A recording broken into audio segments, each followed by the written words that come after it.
Hey everyone, welcome back to Roadside Coder. So in today's video, we're gonna build this awesome app called Entertainment Hub with React.js and Material UI.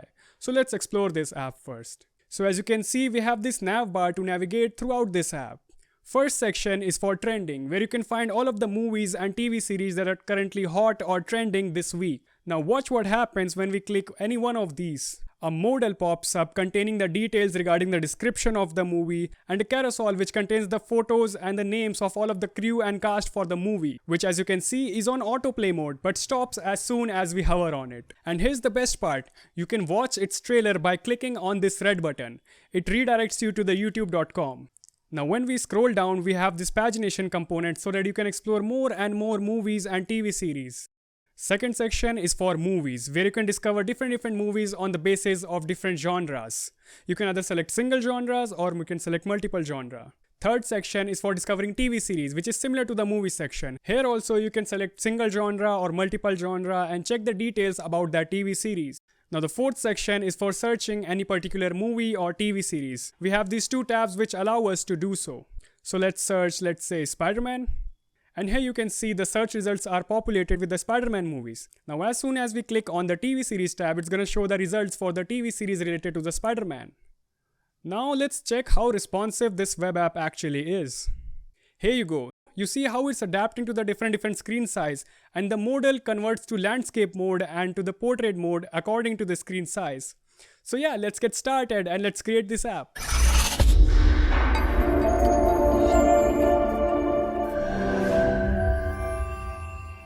So let's start by initializing a new project by typing npx create react app, and we're going to give this a name which will be Entertainment Hub. So what it's going to do, it's going to go to create react app repository, and it's going to take all of the things that are required for creating a new react app, and it's going to bring all of those things into this folder, the Entertainment Hub. So it has initialized successfully, so we need to switch to that folder. We can either type cd Entertainment Hub, or we can open that folder from over here. So here we go, we are inside of this folder. Now let's start this app first by typing npm start. So here we go, our new React app has been successfully created. So I'm gonna keep this tab open for our reference. So let's keep it to this side. So what I like to do when starting with a new React project is I like to delete some files that we are not going to use. So I'm going to delete setup tests, report web vitals, logo, and app.tests. And now it's going to complain because those files were being used somewhere. So we need to remove the files from those places. So over here, and inside of the app.js, we're going to remove the logo and all of the content inside of this file. Inside of this div. Here we go, let's save this. Alright, cool. So next I would like to install some dependencies that we are going to use in this project, for example Axios and Material UI. So let's go to Material UI's website. So what is a Material UI? Material UI is a component library for React, which is going to help us in developing our apps pretty faster. So let's copy this, or I'm going to type it mpmi Material UI /core. So we're going to use Material UI. We are going to use Material UI icons. Let's click on get started, and right here. Paste it over here. And we're going to use Axios to make our API requests. So let's allow these three to get installed. Okay, I forgot to add this @ sign over here and press enter. Okay, so all of these three dependencies have installed successfully. Now let's start working on our header. So I'm going to put a span tag over here, and let's type header. Let's save this and see. Yep, it's right here. Okay, so it's in the center because it has these default stylings. So I like to remove this styling first. Great, so it's in the corner now. So back to our app. So this is what we are going to build now, the Entertainment Hub header. So I'm gonna type Entertainment Hub over here.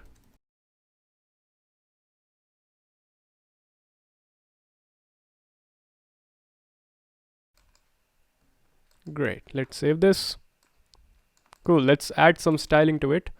First of all, I'm going to give it a class name of header. And you know what, while we're at it, we're going to create a new component for our header. We're going to create a new folder over here called components. And inside of this, I'm going to create a new folder for header component. Great. So header.js. Let's copy this line of code over here. And I'm going to type underscore RAFCE to generate a boilerplate code for our app, or this component, sorry. So let's paste it over here. Great, looks good.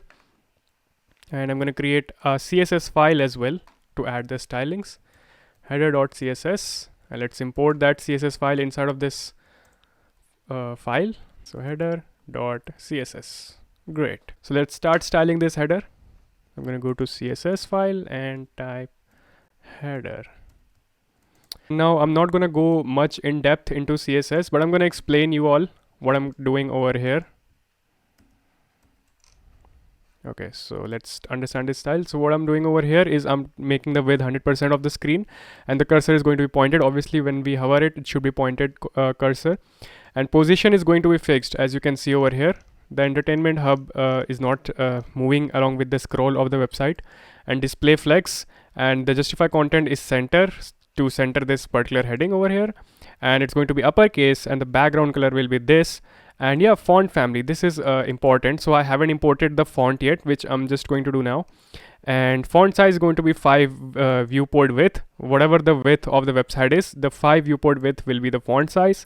And at the bottom of the div, it's going to have a padding bottom of 15 pixels and some box shadow and color white and z-index 100 so that it always stays on the top. So let's save this. Okay, we haven't imported it yet inside of our app.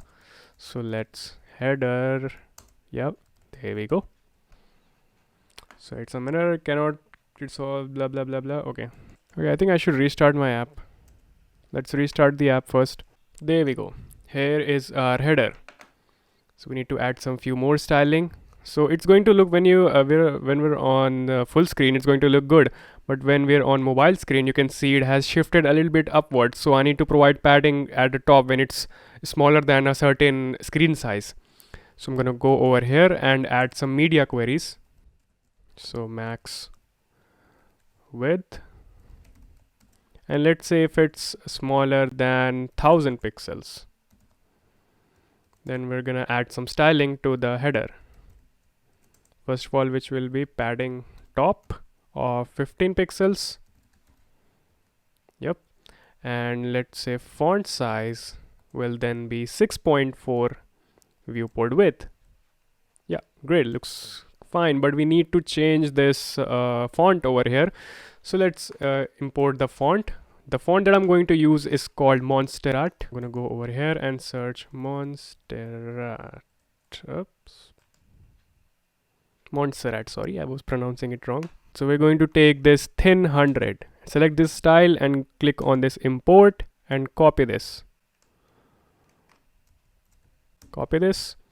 And let's go to our index.css and paste it on the top. There we go. Let's go back. Looks much better. Let's close this up. So here's our header. Our header is done. So now we're going to build our footer, or we can say navbar over here. This particular navbar. So how are we going to build this navbar? So now while we're at it, let's add some more initial styling for our app. Like just now we added a font family. So just like that, let's go to app.css, and I'm going to give it a few of the default styling to this app class.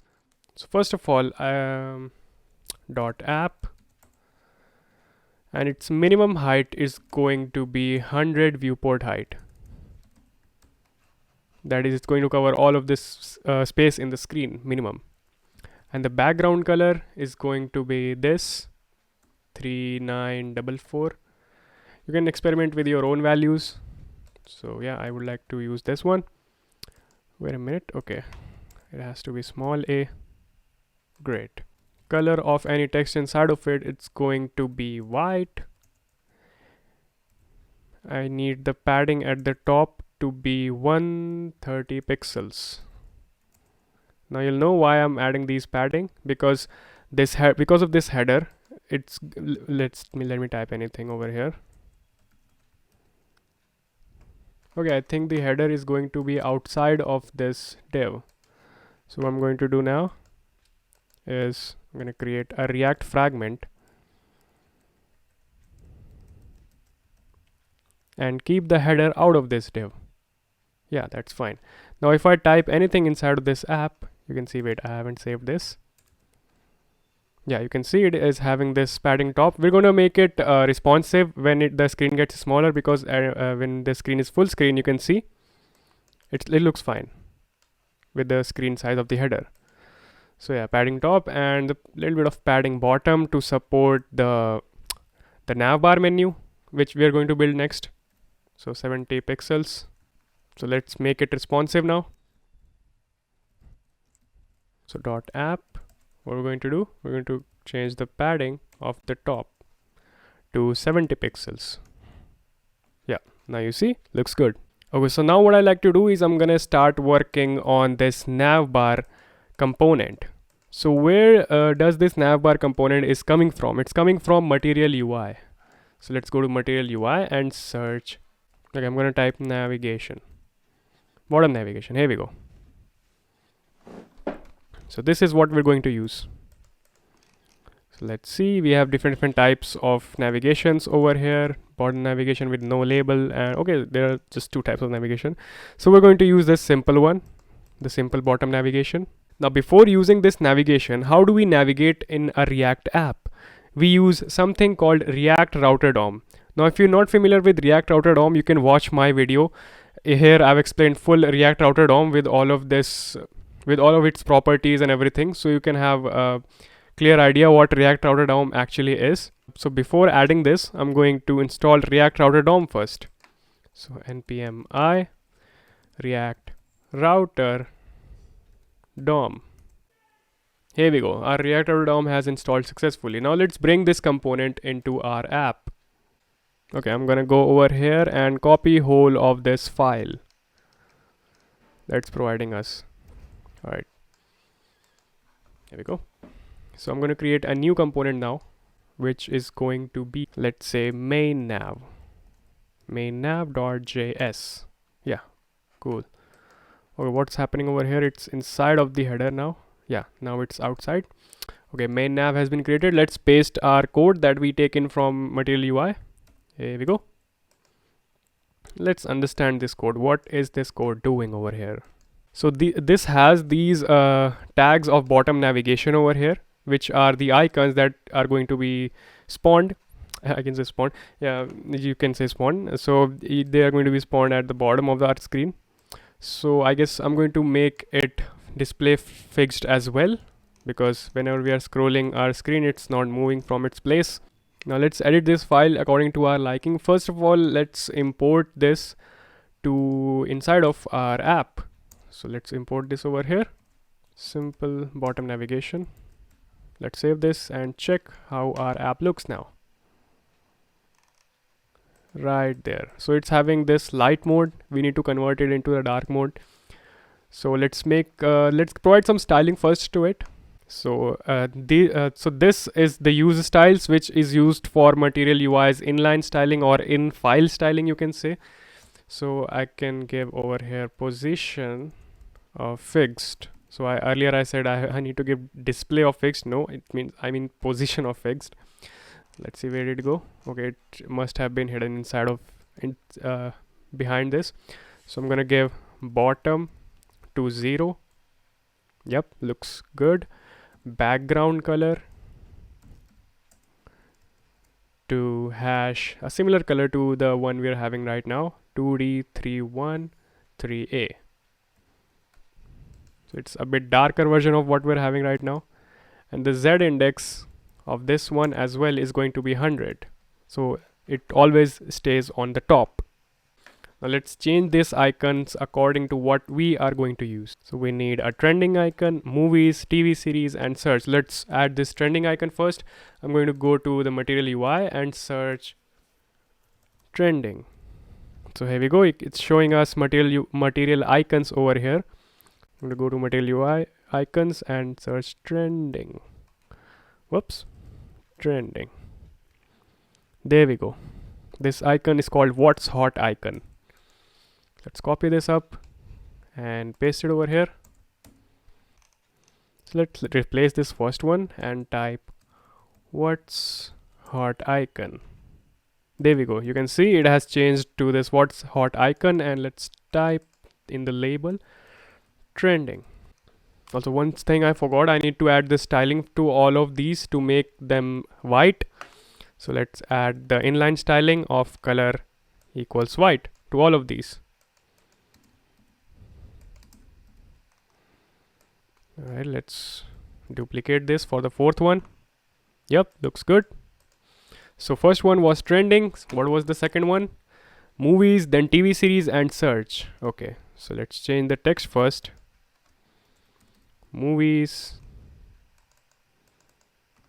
TV series, and the last one was search. Search. Great. Let's import this icon. I know the name of the icons that I'm going to use, so I'm just going to import it over here. Second one will be the movies icon. Oops, sorry, movie icon. Okay, so it's not going to import on its own, so we need to do this. Movie icon from movie. Second one will be the search icon. And the third one will be the TV icon. Great.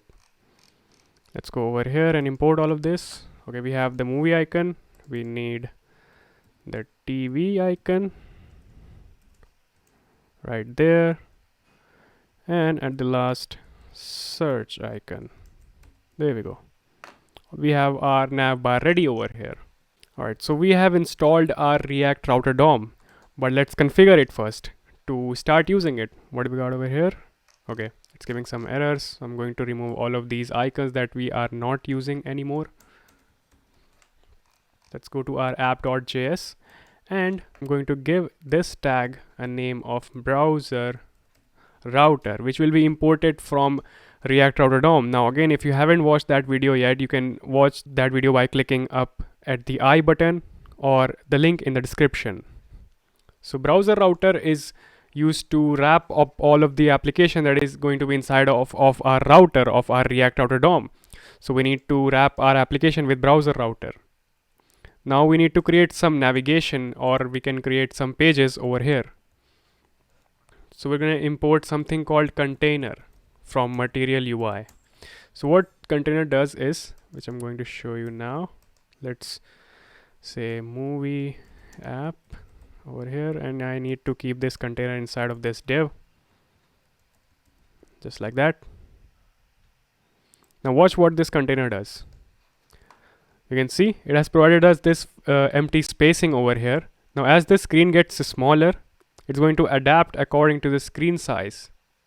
You see, it's adapting to the screen size. So it is the component of material UI. So inside of this container, I'm going to remove this now, and let's create our routes. So I'm going to type switch so that no two routes overlap each other. And the first route will be for home page or the trending page. And the component will be trending, which we haven't created it, but we'll create it soon. Second one will be for movies. Third for series. And the fourth for search. Well, let's define these routes as well. Cool. For this particular route, I'm going to give it a keyword of exact, so that because this route is also inside of all of these routes, so that it doesn't overlap. So I'm going to give it an exact keyword. Great. Now let's start working on the pages. So I'm going to close it and give it a new folder called pages. All right. Inside of this pages folder, we're going to create 4 components for movies, search, and series, or pages, as I should say. First one will be for movies. Oop. Second for series. Third for search. And the fourth one will be for trending. Great. So let's build the trending component first, or let's just create all of the basic configuration of all of our components, and then we can start working one by one.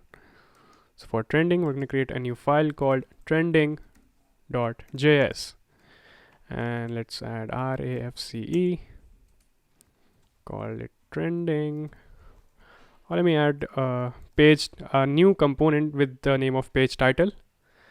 So span, and the class name will be page title. Let's give it, let's say trending. So I'm going to give this component style as well. Let's copy this because we're going to use it in all of our other components or the pages. So movies.js, let's generate the code over here and paste it. This one as well. For search, same thing. Whoops, what did I do? I need to copy this. What am I doing over here? Yeah, search. And for the movie, it's going to be called movies. So we're done with these two. Now last for the series. Oh, what?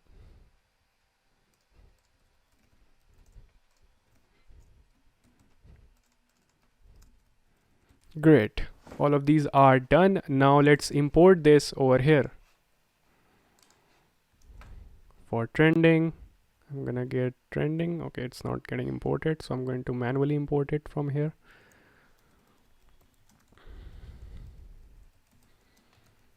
Let's import trending from /pages/trending, just like that. Similarly for movies. Okay, it's not, the auto import for VS Code is not working. I don't know why. Whoops. Okay, I've given it the name tending, not trending. Movies.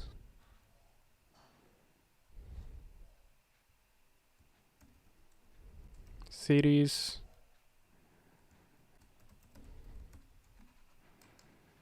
Okay, I made a spelling mistake over here.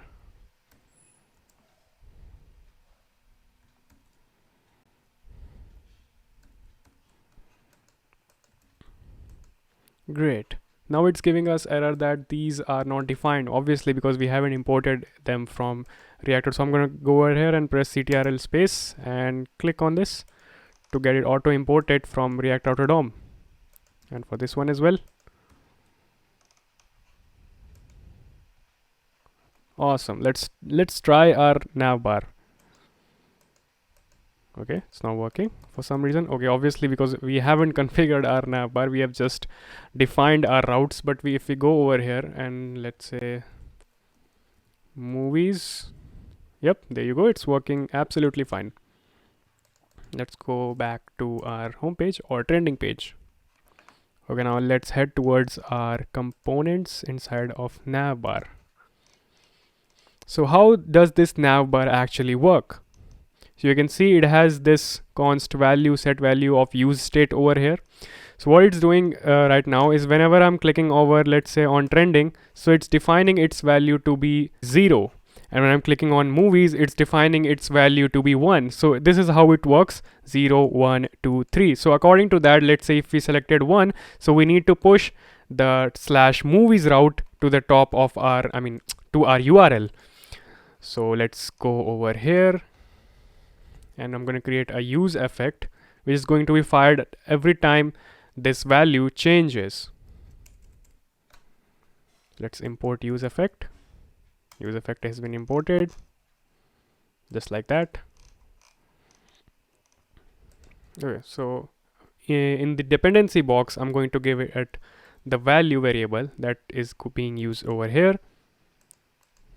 So what I'm going to do, I'm going to check if value is equals to 0, then what it should do?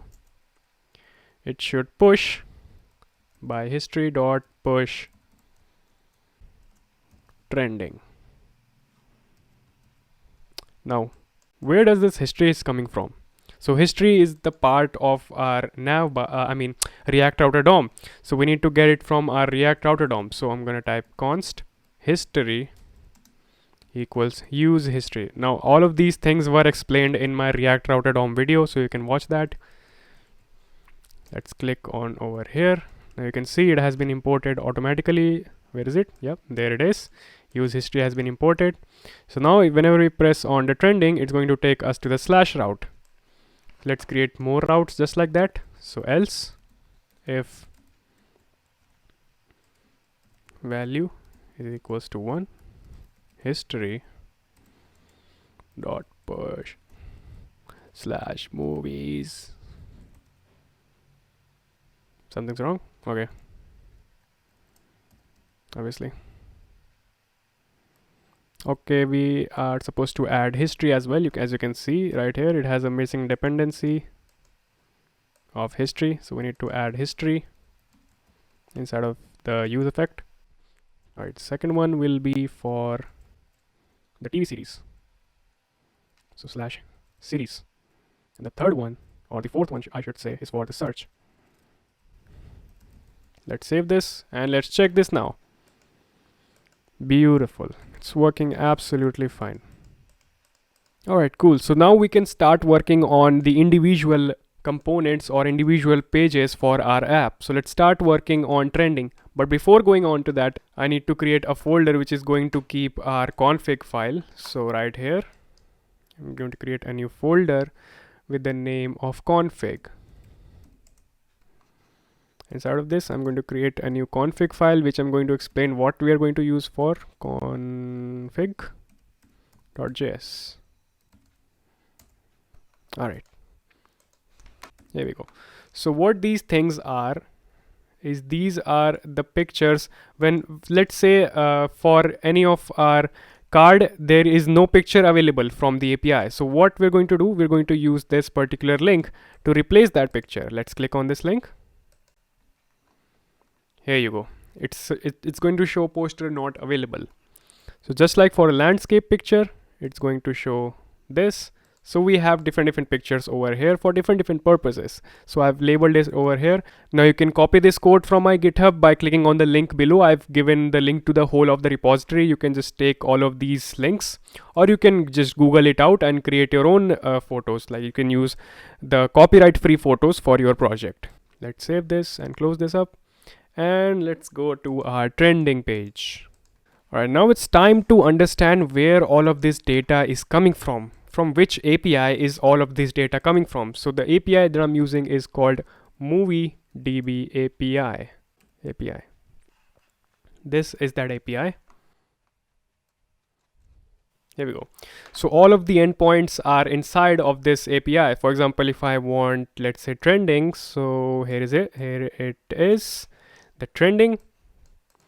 So before using this API, you need to get API key. So when you click on get started on introduction, it's going to show you all of the step-by-step process by which you can get your own API key. So you need to go to the moviedb.org and create a new account. And when you created a new account, just go to settings over here. And click on this API button. Now when you click on this API button, what it's going to show is this.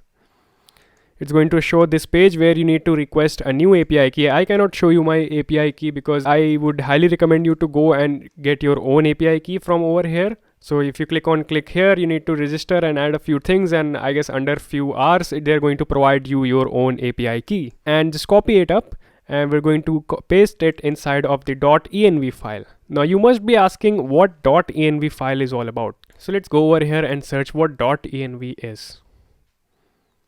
What is .env? So .env is a shell command. It's useless. .env file name to git ignore provides git push. Yes. So what .env is all about? When we create a .env file, we're going to add that file's name in this git ignore. so that it doesn't get pushed to the GitHub and our API keys value remains as a secret. So I'm going to go over here and create a new file called .env.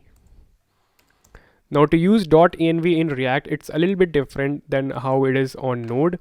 So inside of the React file, you need to give a variable name starting with React app API key. Now API key is optional. You can add any name, for example, any name over here, and just give the API key your own API key. So I'm going to give it my own API key. It's going to look like something like this.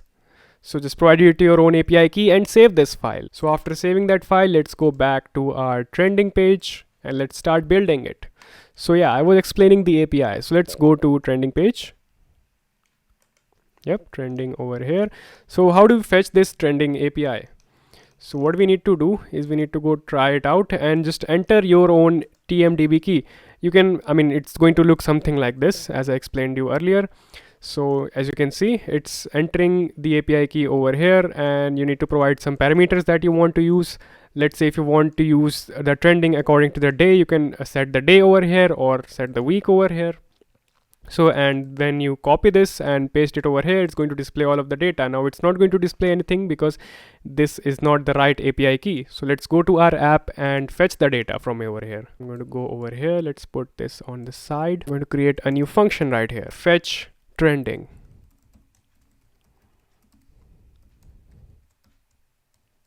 You can give it any name, doesn't really matter if it's fetch trending or anything. So I'm going to extract this data from the API.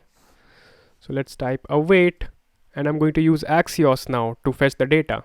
So axios.get, and I'm going to give the API key right here. So as you can see, the Axios has been auto imported. Also, since we are fetching the API key in this function needs to be an async function. So asynchronous function, and we need to add this await keyword as well. So let's give it our API key. So I'm going to give it a backtick, not the string tags, because we're going to use variables inside of this particular link. So let's paste it over here. I'm going to remove it over here from now, for now. And yeah, here's our API key. As you can see, this is our API key, which was copied from that website that I showed you earlier, from this one.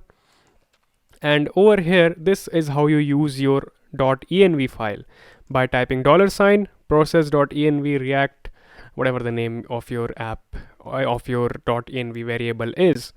So it's going to extract that value from that place to over here. Let's save this. And let's set a new state. I'm going to type use state, and let's give it the name of content. It's going to be an empty array. Right, so whatever the data that we are receiving from that particular API, now you must be thinking why I have added these curly braces over here. So this is destructuring. I'm destructuring whatever that I'm getting from the API. So I'm gonna get everything in the form of a data variable. So I'm destructuring the data variable out of that return of that promise. So set content data dot results. I haven't imported use state now. Yes, use state now is imported. Now let's log this first. Let's log it, the data variable, and let's see what do we get from the API. Nothing, because we haven't called the function yet. So I'm going to create a use effect now.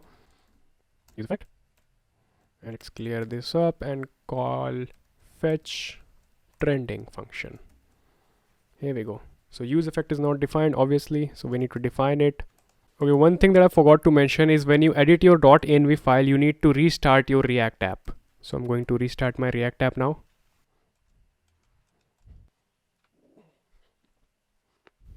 Here it is, the app is restarted, and here you see we get this console log over here. So inside of this data variable, we get these results with 20 array items. So inside of this we get if the movie is of adult, the path to its image, the genres ID, the ID, movie type, original language, blah blah blah blah blah blah blah, and everything related to the movie. So yeah, we're going to set the data.results to set content. Okay, so let's go inside of our function now, and I'm going to create another div for trending, which will contain all of our data which we are going to display over here. Class name of trending. So it's going to check if there's anything inside of trending, only then it's going to display the data inside of it, because if it's empty then it's going to give us error. So let's check if there's something inside of content. Wait, I'm gonna give curly braces since I'm about to write JavaScript. So content. So if there's something inside of content, and then we'll do the map on the content. So we're gonna map all of these items inside of that particular array, that is content, just like that. So what do we need to do now? We need to create another component for that card variable, just card element that you saw. But first let's just log and see if all of these items are getting mapped. So I'm gonna type C over here, and let's go to inspect. Whoops, not right here. Inspect. Out of the console, you can see we have tons and tons of objects, all of these 20 objects with all of the data inside of this. So we need to take all of this data and send it inside of a particular content and display it over there. So I'm going to create a new component right here called single content. Let's create a new file inside of it called single content.js, and the other file will be for CSS, content.js. Oops, I mean CSS. Let's give it a boilerplate code, RAFCE, enter, and let's say hello. Cool. Now we're going to go back to our trending, and inside of it we're going to remove the console log and just import single content. Okay, it's not auto importing, so I would need to manually import it. Import dot slash to behind, and then inside components single content. There we go. Single content is not defined. Single contents right there. Yeah, here we go.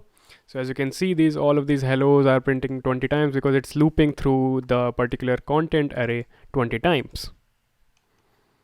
Also, it's saying that every child should have a key prop, so we need to provide it key. So let's provide it key equals c.id.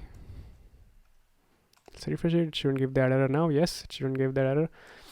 And let's send all of the data from here to the single content. So we need to send first of all the ID. So c.id. Second thing that we're going to send is, let's just log it over here so that we can see what are all the things that we need to send. Data.results. Okay, here we go. Okay, so we need to send the ID first, which we have. Then we're going to send the poster. So poster dot poster underscore path, which is right over here. Oops, sorry, not poster dot path, I mean c dot poster path. The other thing will be the title of the movie, of course. C dot title. So what I like to say is, for the movies it's going to be c dot title, and for the TV series it's going to be c dot name.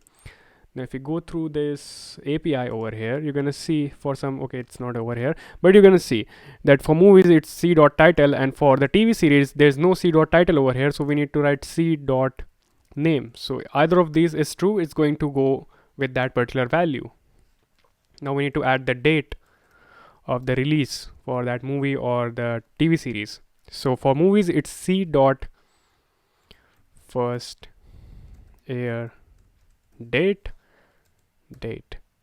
and for the TV series, it's C dot release date.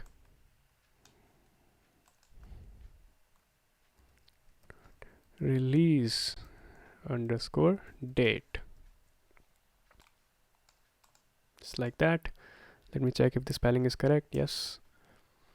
So media type, this is most important one. So it's going to judge according to what media type it is. Either it's a movie or a TV series. So C dot media type.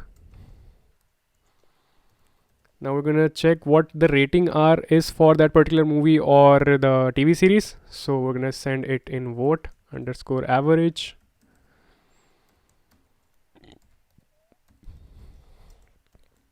There we go. We have sent all of the data that we need inside of the single content. So let's remove this console log now. Great. Let's go inside of this single content component. Let's check if it's working or not. So let's receive all of these props over here. I'm going to destructure and receive all of the props, which are ID, poster, title, date, media type, and vote average. So here we go. All of these variables. So let's start by typing title. Let's see if it works or not. Yes, it's working absolutely fine. You can see all of the names are being popped up over here. Start designing this page now. So first of all, let's go to our already built app. You can see there's a image, the title, if it's a movie or a TV series, and the date. So we're going to need all of these 4 things. So let's go inside this div and type image src, what it's going to be. Now let me explain why I added this config file. Now this config file has these 2 over here sizes, the image sizes. Whenever we want to display an image, we need to append it to this string. So this particular link will provide us the image with the size of 300 pixels, and this one will provide the image of size 500 pixels. So right here we need the smaller one, that is 300 pixel size of poster or an image. So I'm going to import it right here. So image underscore 300, I'm going to type image underscore 300. As you can see, it has imported right here. Slash, what we're going to use, we're going to type poster, right? So $sign poster. Okay, I haven't made this backtick. Yep, there we go. And this is also a variable, so it's going to inside of a $sign. There we go. Let's check if it works or not. Here it is. All of these trending movies are being displayed right here. Now what if the particular movie is unavailable? As I showed you, we have an unavailable variable with this image. Let's follow this link. We're going to display poster not available. So or I'm going to type or unavailable. Okay, unavailable is here, but we need to check first. So poster question mark, if poster exists, then that one, or unavailable. Yeah, it should work. Okay, it's not importing. Oh, okay, got it. Now it's going to work. Let's refresh this. Yes, fine. So if there's no poster for any movie, but there is for this in this case, so it will show that particular thing. Let's give it the alt tag now. Alt tag will be the name of the movie, so I'm going to give it title. Alright, great. So our image tag is done now. What's next? The title and the date and the movie type or the TV series type. I mean the content type. So let's give it a B tag, and I'm going to give it a class name of title to style it later. Title. Great, the title is here, and the type. And let's give it another span which is going to contain both of those. So media type first. So if media type is equals to TV, If it's TV, then it's going to display TV series. Otherwise, it will display movie. Let's check. Yes, it's a movie, so it's working fine. Movie, TV series. Yeah, it's working fine. So first of all, we need this inside of this span tag, and the other thing that we're going to use is date. So another span tag with the class name of date. Yeah, date. Or maybe I should give it the class name of subtitle.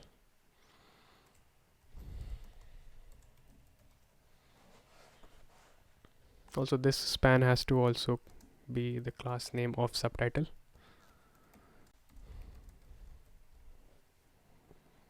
Alright, so let's bring the date over here. So date, great, that's over here. So let's style this up now. Let's style all of these up. I forgot to give the class name to the image. Poster. Let's start styling it. In our single content.css, first of all, I need to import it right here. Import single content.css. Alright, let's go to single content. I'm going to paste all of these stylings and explain you one by one. Alright, here we go. Okay, so this div is going to have a class name of media. Alright, here we go. You see? Now let me explain these styles to you all. So display is going to be flex, obviously. So and the flex direction has to be column. So I'm talking about this single particular component over here. So display flex and the flex direction is to be column because first the image, then the title, and then the subtitle. So this display has to be column. The width has to be exactly 200 pixels over here. Padding has to be 5 pixels around this card. And margin, to separate all of these two, between these there's a space, so this is the 5 pixel of margin at the top and the bottom. I've given it background color and some border radius, some position relative, and the font family monsterrad that we imported earlier. Nothing fancy stuff. So when we hover on it, the background color should change to white, as you can see, and the color should change to black, just like that. And when the screen size is less than 550 pixels, the width should be 46%. Let me show you. Here you can see. When the max width is less than 550 pixels, it should be with 46%, which we're going to know later why I have done this, because we're going to display multiple cards side by side so that it doesn't get messy when the screen is smaller. So the poster is also going to have some border radius, as you can see over here. The title has some generic stylings over here like text line, center, and font size, etc, etc. These are nothing fancy. Subtitles is going to have a display flex so that it's on a single line, and flex direction as row. So justify content has to be space between. That's why they are separated at the corners of this div or span tag. Padding bottom is going to be 3 pixels. As you can see, there's some spacing over here. And just like that. Okay, I have added padding bottom twice. I need to do it like that. Yeah, fine, works, looks good. So here is our card. Let's close it up and let's go back to our trending page. Now what I'm going to do now, I'm going to give it this trending style. I'm going to give it the display of flex so that it gets wraps whenever the screen gets smaller. So let's create a new file over here called trending.css. So let's give trending a few stylings, which is going to be display of flex. Why does it not work? Okay, I need to add flex wrap, I guess. Or maybe I haven't imported it. Yeah, that's why it's not working, obviously. Let's import the CSS file right here. Import ./trending.css. Now you'll see, here we go. You see all of these movies, and it's getting overflowed a lot. So what I'm going to do is I'm going to add a property called flex wrap. Now if you don't know what Flexbox is all about, you can watch this video where I've explained Flexbox from beginning to end. And the justify content is going to be space around. Great, looks awesome. Now we're going to address why this navbar looks like this. It's because we have added with 500. How did I add? Okay, I forgot to edit it out. I need to add 100%. Yes, now it's much better. So we have successfully built our trending page. Now we need to style this heading as well. All of these heading in these pages, we need to style these headings. So what was the class name of these? It was, where is it? It was page title. So since these stylings are common in all of these, so I'm going to write it inside of app.css so that it gets applied to all of them. So text transform will be uppercase. Obviously it's going to be a capital word, and display is going to be flex. Justify content to be center, to be appearing in center of the screen. And font family is going to be Montserrat, and font size is going to be 2 viewport height whenever it's in the full page, as you can see. But we're going to add media queries when it's in the smaller page. So let's add the media queries. Also some basic stuff like padding, border radius and color over here. Here we go. When the screen size is less than 1000 pixels, the page title will be having the font size of 6.4 viewport width. Just like that. Okay, one more thing that I want to add this whenever I scroll down and when I click over here, it should take me back to the top of the page. So for that I need to add smooth scrolling. Okay, let's add the smooth scrolling later, but let's go to our header component and let's add an on click function over here. So on click, what's gonna happen on click? Window dot scroll to 0, 0. Let's test it out. If I click over here, yes, it's taking us to the top. So to make it smooth, I'm going to give it a global styling of scroll behavior of smooth. Let's try it now. Much better. Great. Now that's done. So let's implement our pagination now. As you might remember, when we are at the down of the screen, at the bottom of the screen in our app, we have this pagination component. There we go. It changes the page. So let's work on that. But before that, I forgot to add one important thing, which is this badge right here. As you can see, 8.4, 7.7, these ratings. I need to add the badge over here. So I'm going to go to Material UI and take this badge component. Search badge. All right, just like that. So we're going to use this badge in our app. Let's go to the single component file, and I'm going to write over here badge. So we're going to give it few properties. So what is going to be the content of badge? So badge content will be vote average. Okay, badge is not defined because we haven't imported it yet. Just like that. Okay, here we go. It's starting to appear. Now we need to give it some background color, some styling. So color will be, if vote are more than 6, then it should have the primary color, otherwise it should have the secondary color. So if the number is more than 6, it should have primary value. Oops, more than 6 question mark, primary, otherwise secondary. Let's check. Here we go. It's 7, so it's having the blue color or primary color, otherwise it's gonna have the red color. Beautiful. So let's now start working on our pagination component. I'm gonna go to my trending page, and right here just below this I'm going to create a custom pagination component. So custom pagination. We're going to create this component now. Let's go over here and create a new folder called pagination and give it a new file called custom pagination. Oops. .js. So first of all, to use the pagination, we need to create a state for it as well. Use state called page, which is going to be by default 1.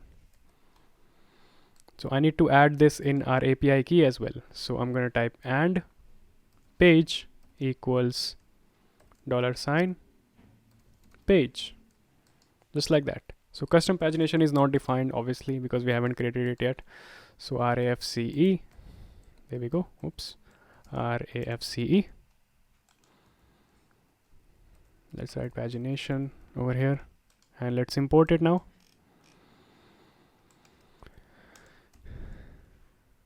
Let's scroll down to see if it's imported. Yes, it has imported successfully over here. Now let's go to Material UI and search the pagination. Here it is. There you go. We have different types of paginations over here. You can use whatever you like. I'm going to use this one, the basic pagination. Let's go back to our React app, into the custom pagination component. I'm gonna have the pagination component imported over here. Pagination. Okay, I think I need to import it custom manually. There we go. Here is our pagination component. So we need to provide it a few properties.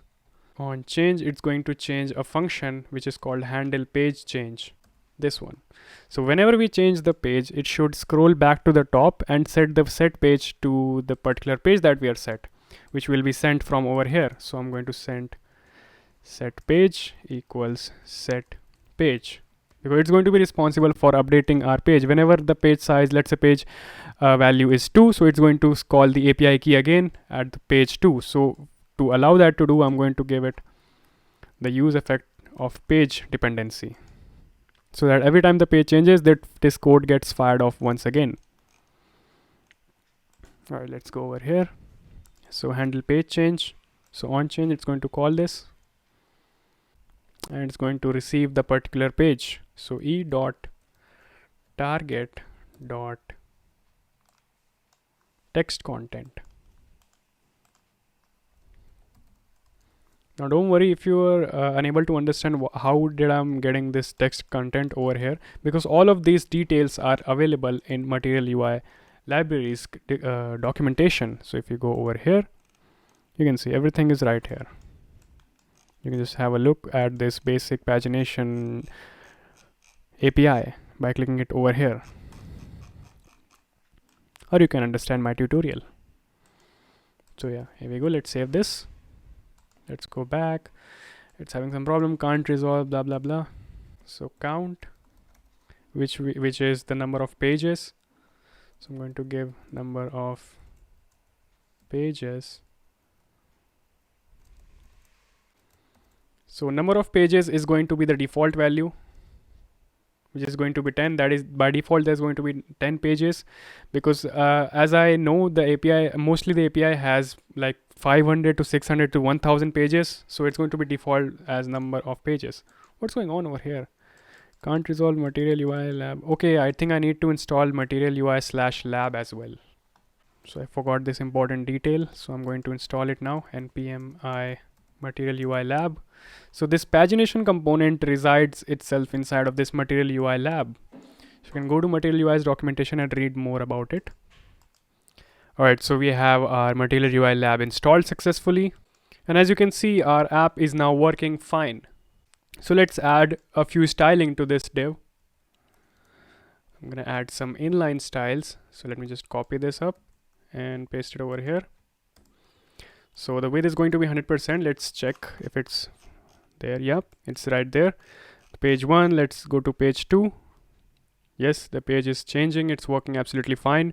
So currently we're not able to see the background, I mean the numbers, because the numbers are black. So we need to provide a theme.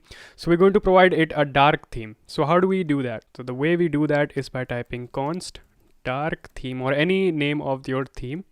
And I'm going to create a custom theme for this particular component. So create MUI theme, and as you can see, it has been automatically imported up here. And you can read about creating a theme over into the Material UI documentations. So type has to be dark. All right, so now how do we apply this over here? We're gonna use something called theme provider. Oops, theme provider, just like that. Let's keep it inside of over here, and I'm gonna give it the theme of dark theme, so the one that we created up there. So let's save this, and okay, we need to import the theme provider. Whoops, what's happening over here? I think it's imported now. Yeah, it has imported. Let's check. Wonderful, it looks great. It's working absolutely fine. Alright, the page is also changing. So I would like for it to have a color, and I would like to hide this next and back key as well, so because it doesn't look that much pretty. So let's hide next button and hide. It's completely depends on you if you want to hide it or not. Okay, so I've hidden it, and I need to give it a color of primary. Yes, much better now. Now it's much more noticeable. Let's go to 5. Yes, it's working absolutely fine. Okay, now so let's move on to our movies page. So it's not going to be very hard because we have already done a lot of work by ourselves. We have created a pagination component, and we have created this single content component as well. So we just need to make a few tweaks, and it's going to be done. Let's go to this movies component, and below this I would like to take all of this content and copy it over there. But before that, I would like to extract the Discover Movies API.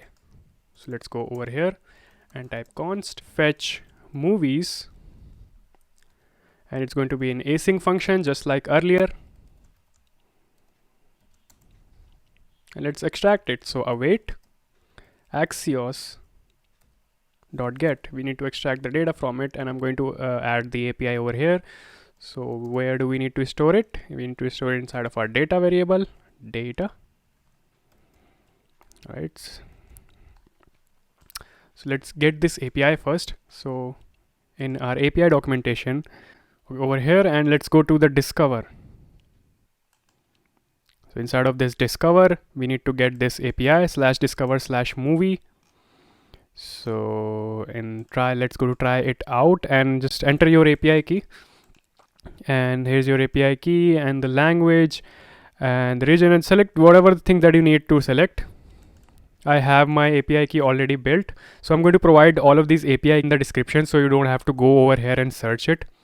So I'm going to copy my API key from there, and let's go back to our app and paste it inside of the backtick. Oops. Yeah, just like that.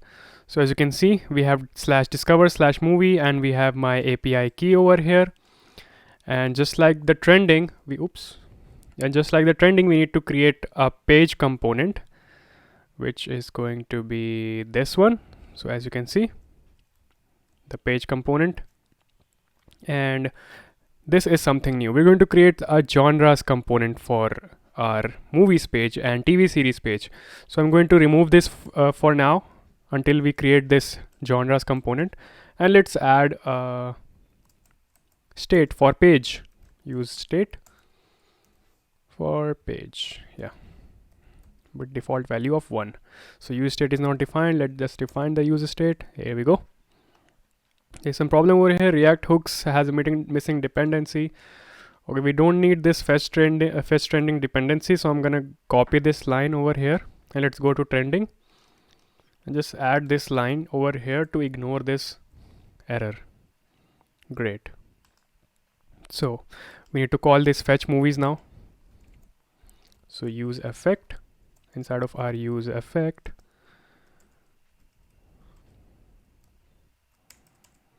I'm going to copy fetch movies. Alright, also we need to import the use effect, so ctl plus space and enter. So it would have imported. Yes, it has imported now. So let's log this and check what the data we're getting over here. I guess it's going to be the same data, but still let's check it. It's just going to be the pure movies data, not the TV series data. There we go. We're getting these objects with all of these movies inside of it. So we're going to create 2 more states for the number of pages and the content, just like we did earlier. So use state first for content, which is going to contain all of our content. Yeah, there we go. Empty array. And for the trending page, what we did was we just gave it a default value of 10. The page size was only 10 because no one has time to just scroll through our 500 pages of the trending. But in movies case, we're not going to do that. We're going to create all of the pages, then any n amount of pages that it's going to have. So we're going to create another state. Use state. I'm just going to explain you what I'm doing over here. Number of pages, there we go. So from here we're going to, as you know, we're going to keep data.result. So set content is going to be data.result. And when you go over here, I need to show you something, which is, yeah, inside of this object you can see there's results and there's total pages. So total pages is 500. So we need to store this somewhere. To set number of pages to data dot total pages. All right, great. We have all of those two informations over here. So let's just create a basic structure for our app, just like the previous, sorry, not our app, page. Just like the trending one, we need to create all of these cards for the movies as well. So what I'm going to do, I'm going to go to the trending page and let's copy this up. Let's copy this and custom pagination as well. And paste it over here. Now we need to make a few tweaks over here. Well, let's save this and let's see if it works or not. Okay, single content is not imported. Custom pagination, let's import both of these. Okay, here we go. The pagination is working fine, but this thing is not working fine. Let me check why. So in place of the media type, obviously it's going to be only movies. So I'm going to type movie over here. And oh, it's because we need to type data.results over here. Yep, there you go. All of the results are right here. So we just don't want only this stuff. We want the genres to be on the top of the page. Also, I see the pagination is not working, I guess. Okay, the pagination is not working because we haven't provided the page dependency in the use effect. Now it's going to work. All right, so we need to send the number of pages as well, right? So just notice over here, it's just 10 pages. As soon as I send number of pages, here we go. It has 500 pages now. And we are in the 500th page currently. Let's go back to the first page. So what I would like to do, when we change the genres, it might come to a point that it doesn't have any number of pages left. So I should check over here that if number of pages, if it's more than one, only then we need to display it. So and what do we need to do? We need to display this. There we go. Great. Now the moment of truth, we're gonna start working on the genres. So to implement the genres component, I'm going to show you what I'm going to use. So material UI. I'm going to go to material UI. Okay, it's already opened there. Never mind. So I'm going to use a component called chip. So this is how chip component looks like. So you might remember from our original app. You can see this is how it looks. So this is the exact same component that we are going to use. It has this X button also, so it's going to be perfect for us. If you want, you can use this outline chips as well. So I'm going to use is the normal chip. So yeah, let's use this. So I'm going to go over here below the page title. And let's create a new component called genres. Let me just send all of the stuff to this real quick. Right, so what all the things that we need to send? So first of all, the type. What is the type? It's movie. The other thing, okay, before that we need to create few of the states. Okay, genre is not defined obviously because we haven't created the component. So we need to create few components, the states over here. So let me explain how this genre is working. So all of these chips that you see over here are a part of an array. So when you click on any particular chip over here, it's going to send that value. It's going to remove it from the main array and it's going to be sending it to another array called selected genres. So it's going to send it to the selected genres, and the selected genres will be rendered before this array is being rendered. So let me click on thriller. Thriller has been removed from here and it has been sent to over there, just like that. So this is how it's working. So let's implement it by creating few of the states. First will be selected genres,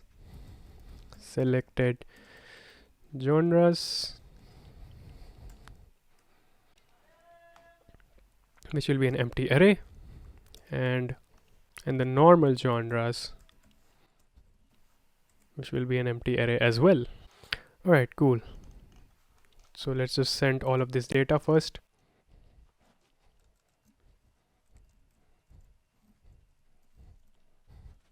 Set genres, because we're going to set the genre from over there, and set selected genres as well.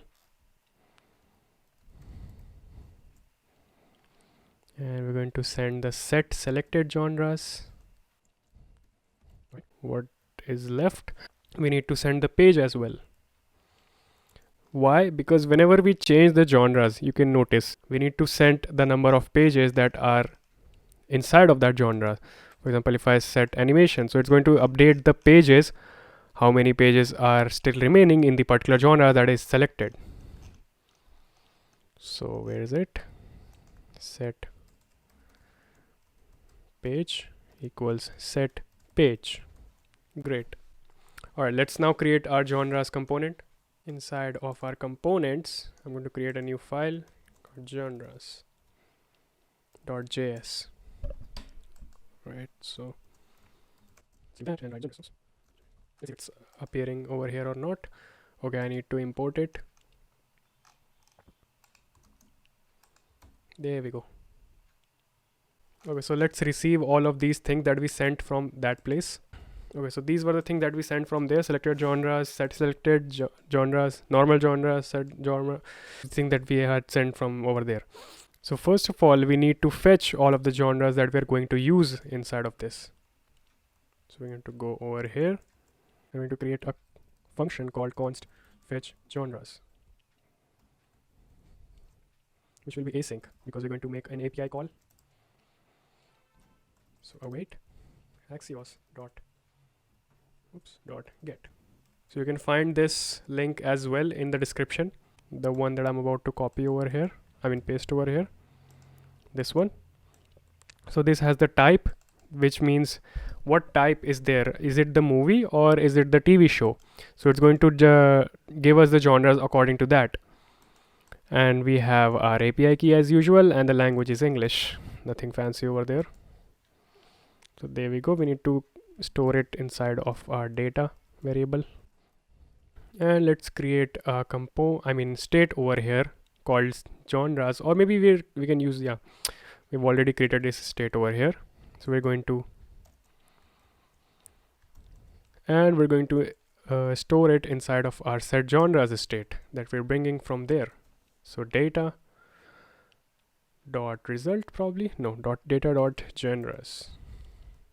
Okay, data dot genres. Cool. So we have fetched this data successfully. Let's create a use state for it. Use effect.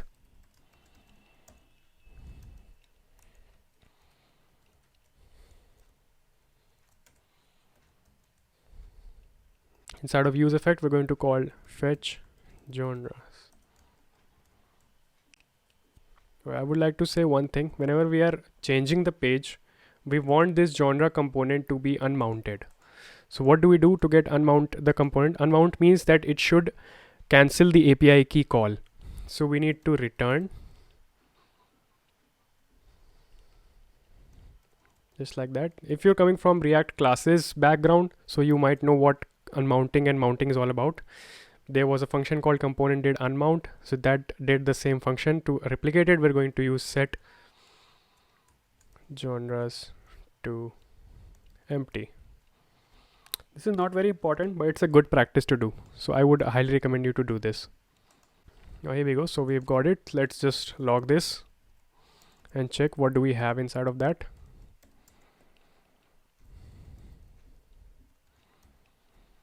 Let's check what do we get from this API call. There we go. We have an array. Here you go. We have this ID and the name. ID and the name of each and every genre. Just like that. Okay, what's this object? I think it's coming from somewhere else. Let's leave it. Alright, let's start creating our chip component over here. Okay, now it's getting displayed. You can see hello over here. Let me remove this hello. I'm going to get this div some style, a little bit of padding on top and bottom. Just like that. Inside of it, I'm going to create a chip component. Let me save this. It's going to probably give an error. No, it's not giving an error. Nice. So it's going to have so the chip component is going to have a name. Oops. It's going to have a name and it's going to have a key because we're going to map it from the selected genres component or the genres component. So let's just map it from the genres component. So we're going to map the genres.map that we just set up there. Oops. It should be in curly braces. Alright, here we go. And we're going to loop through the chip component. Let's save this. As you can see, there will be what? Genres.map is not a function. Okay, it's working fine. As you can see over here, a lot of genres has been spawned, but there's nothing inside of it. So I need to provide something inside of it. So for that, let's provide the name first. So label equals genre.name. Genre.name.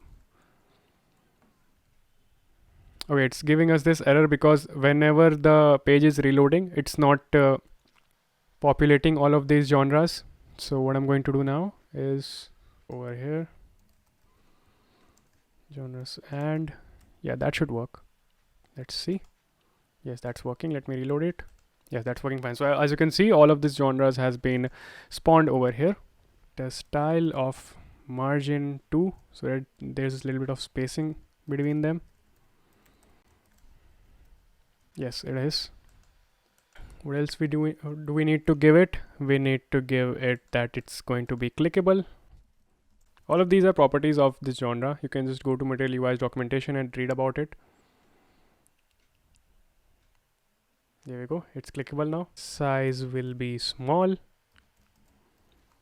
And the key, I'm going to provide it a key because we're mapping through it. So genre.id. Okay, here we go.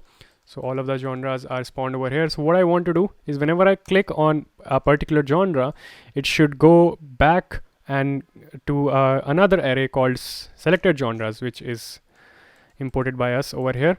So it should go inside of the selected genres, and though that particular array should display itself.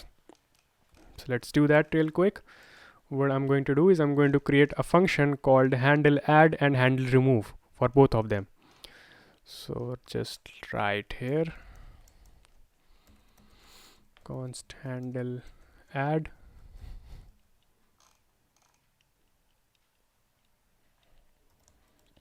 I'm going to send a particular genre to this function. What it's going to do, it's going to first remove it from this array and then it's going to add it to selected genre array. So let's do this, then you'll understand eventually. So set selected genres. Okay, first let's just add it.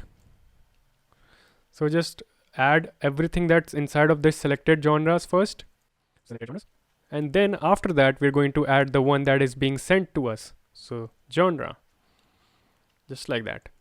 And the other thing what we like to do is we like to remove it from the previous array. So we're going to use filter function for that. So genres dot filter, we're going to filter out the one that is being sent to us right here. So g.id, it should only return if there's no equality between all of these values. If it's not equals to genre.id. Yeah, that's the way.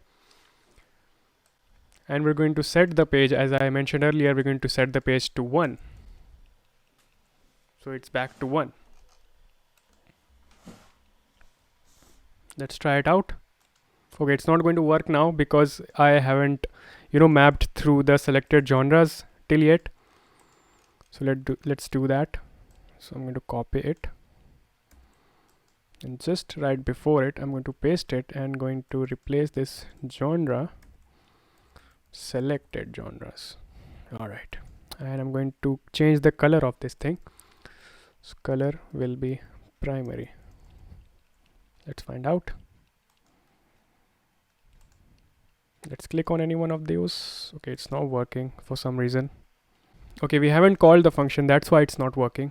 So we have to provide it a function over here. On click, so handle add. Inside of this we're going to send the genre. There we go, just like that. If I click on it, as you can see, it's working absolutely fine. Just like that. Yeah, it's getting removed from over here. So just like that, we're going to create another function called handle remove.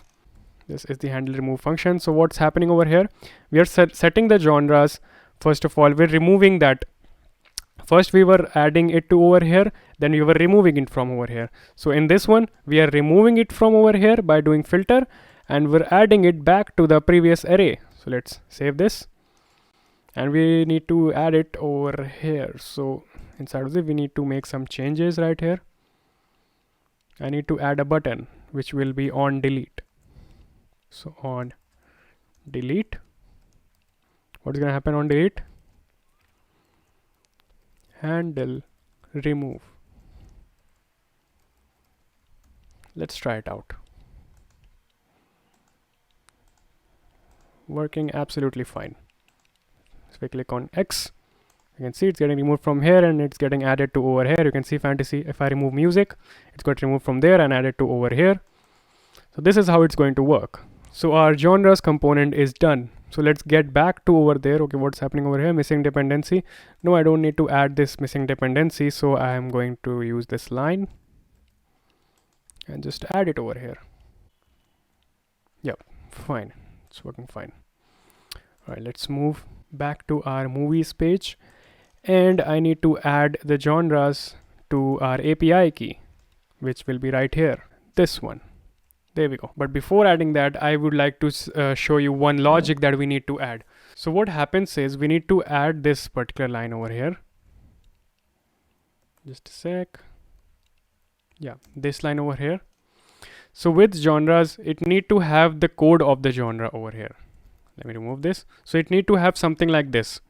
34, 12, something like that. These are all the codes of the genre. So we need to convert all this selected genres function, all of this action, drama, documentary, crime. We need to convert it into these numbers, and we need to create a string and just supply it over here. So I'm going to give it a name, genre for URL. So we're going to create this genre for URL. So for that, I'm going to create a custom hook. So now I'm going to teach you how you can create your own custom hook. Let's go over here and right click and let's create a new folder called hooks.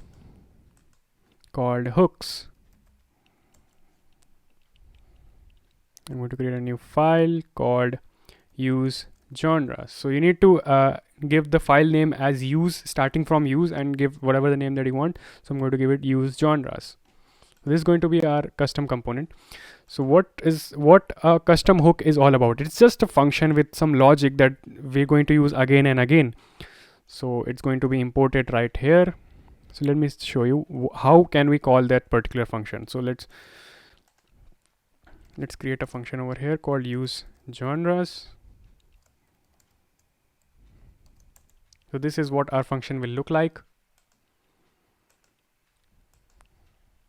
So what it's going to take is it's going to take the selected genres array, and it's going to return the array that the string that I showed you earlier, how it's going to return it by comma separated values. So it's going to accept the selected genres, and what it's going to do with it, it's going to check if the selected genres dot length is less than 1. Length is less than 1. Is it less than 1? Then it's not going to return anything. So return this empty string. But otherwise, what it's going to do, const genre IDs equals, let's just map everything inside of the selected genre. So selected genres has two values. One is ID and the other is name, but we only want the IDs. So selected genres dot map, we're going to extract all of the IDs from inside of this.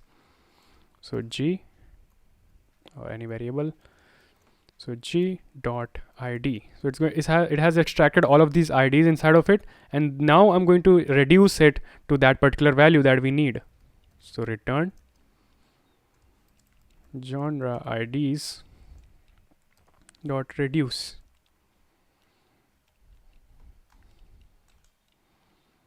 So reduce takes two functions, two parameters. One is accumulator and the other is the current value.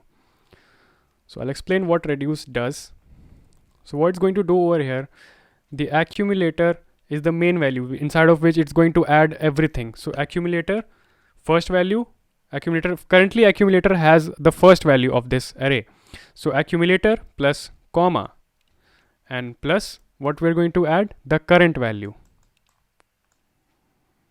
Plus the current value. So what is going to happen after that? Let's say our array had 1, 2, 3, 4. After this, it's going to have it like 1, 2, 3, 4, just like that. Whoops. So this is our use genres component. Let's just export it. Not component hook. I'm just use genres hook. Default use genres. Great. So let's use that hook over here. So I'm going to type const genre for URL that I mentioned earlier. So use genre. Let's import it. Okay, it's not getting imported, so we need to manually import it. So import use genre from two directories up and into the hooks folder from use genre. So we're going to send it the selected genre. There we go. Now it should work absolutely fine. Let's select some genres. Okay, it's not working. It's because we need to add this to our use effect. Whenever the genre is changing, it should update the pages. Just like that. There you go. Select family. You can see 31, and let me just choose another one. And let's see if it's, yeah, now 13. Let's choose another one. Yeah, here you go. Since there are no more pages, it's not going to display the pagination component anymore. Alright, cool. So our movies page has been completed successfully. Now let's start with our TV series component, which is going to mostly be looking like this only. So I'm going to copy this up, or let's just do that later. I'm going to open the series component now. Alright, cool. So let's just copy stuff from over here. So I'm going to use this pagination, this single content. So let's copy it up. Alright.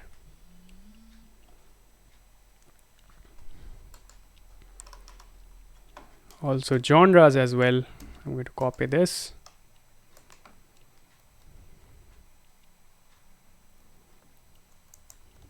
Over here. Now it's going to give a lot of errors, and it's fine. I'll correct that. So type is going to be TV in this case. Let's bring all of these things. Also, I'm going to bring this one as well. Basically everything. I'm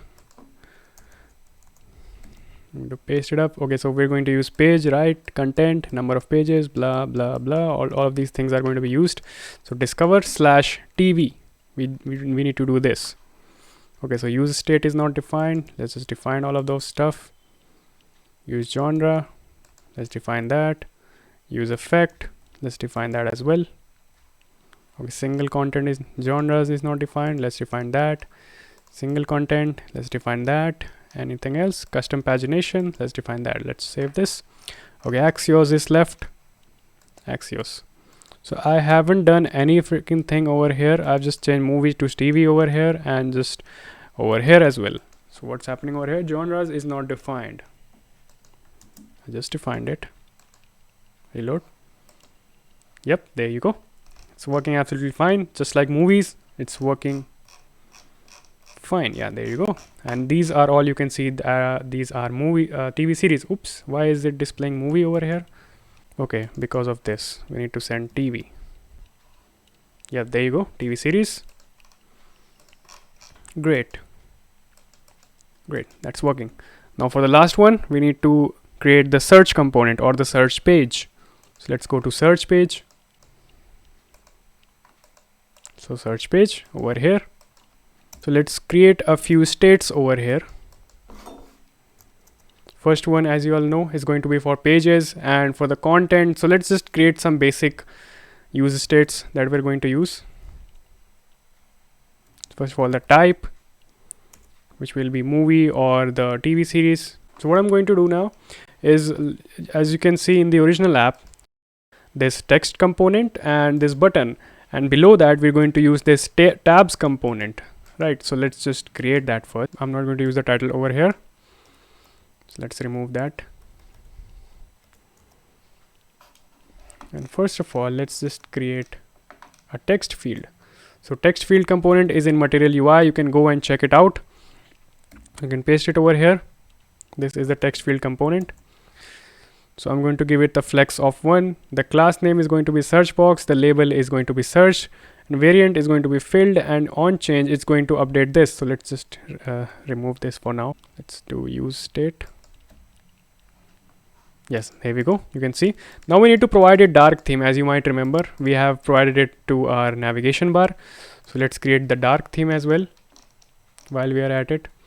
So I have the values written over here. I'm going to copy it and paste it over here. As you can see, this is the dark theme. So this is the palette. What we want to do is the type is dark. That's the dark theme, and the primary color will be white. So triple F. So what did we do earlier? We added the theme component, theme provider, just like that.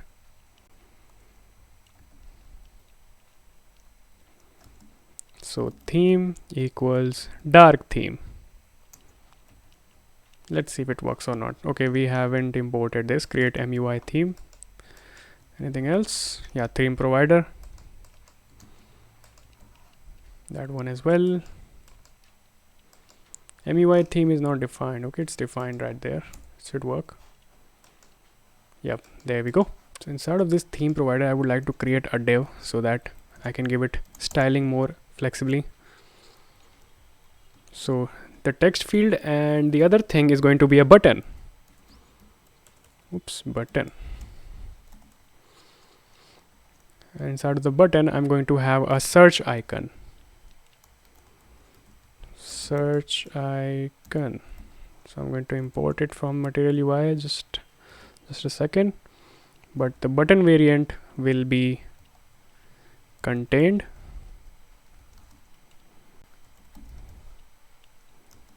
And the style will be margin left, because we need to create a space between the button and the text component, right? So margin left, oops, to use double curly braces, margin left will be 10. Okay, we haven't imported the search icon, which I'm going to do just now. Let's import the search icon from Material UI icons / search.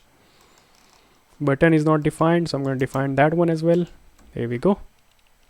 There's the button. Let's give it let's say display flex. So style display is going to be flex. Yep, looks good now. And margin from top and bottom will be 15 pixels. 15 pixels, and the other left and right will be 0. Yep, perfectly in the place. Let's create these tabs over here.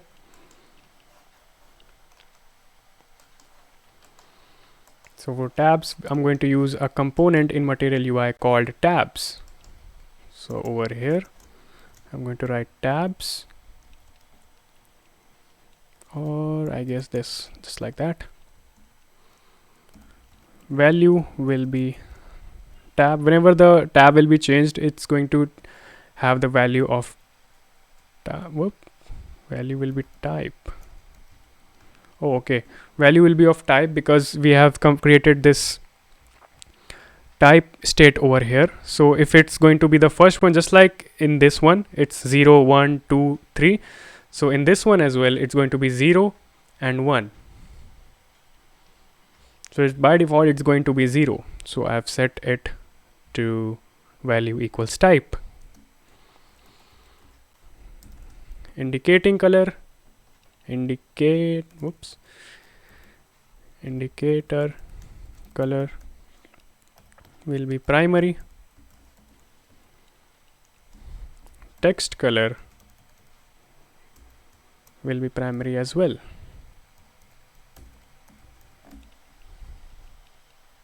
Let's create some tabs inside of that. I've already created, so I'm going to copy this up inside of this. So let's see. Here you go. The first tab will be of the label search movies and the other tab will be of search TV series. So let's import these first, tabs and tab. There you go. Looks awesome, but it's not working right now because we need to create, we need to set the state whenever it's changing. So we're going to create an onChange function over here inside of this. We need to have this onChange function. Oops, hold on.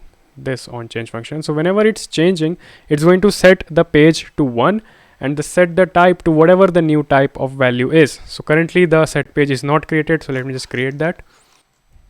Use state. I hope it's change. Yeah, it's changing. Perfect. Let's give it some style of padding bottom to be 5. Won't make much of difference, but yeah, it's created now. And the below part is going to be much similar to all of these. So I'm going to use that particular div that we created earlier. Which one? This one. This single content one. But before that, we need to add some logic so that we can extract the data from this. Okay, I can see some error over here. Let's copy this and to the movies, I guess. Hold on.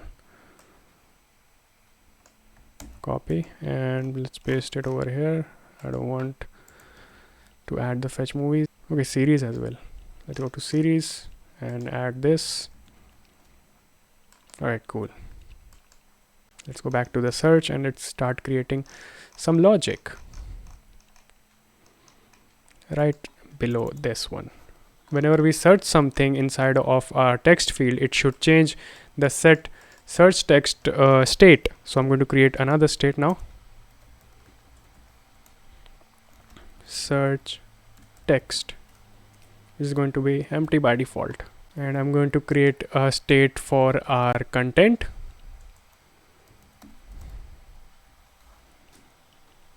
And the number of pages as usual.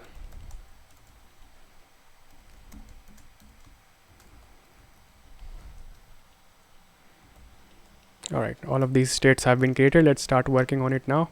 I'm going to uncomment it now, but it's going to give me error probably. Oh no, it won't give me error.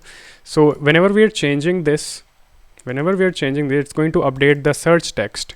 All right, so then we're going to use that particular text to call our API. So const fetch search.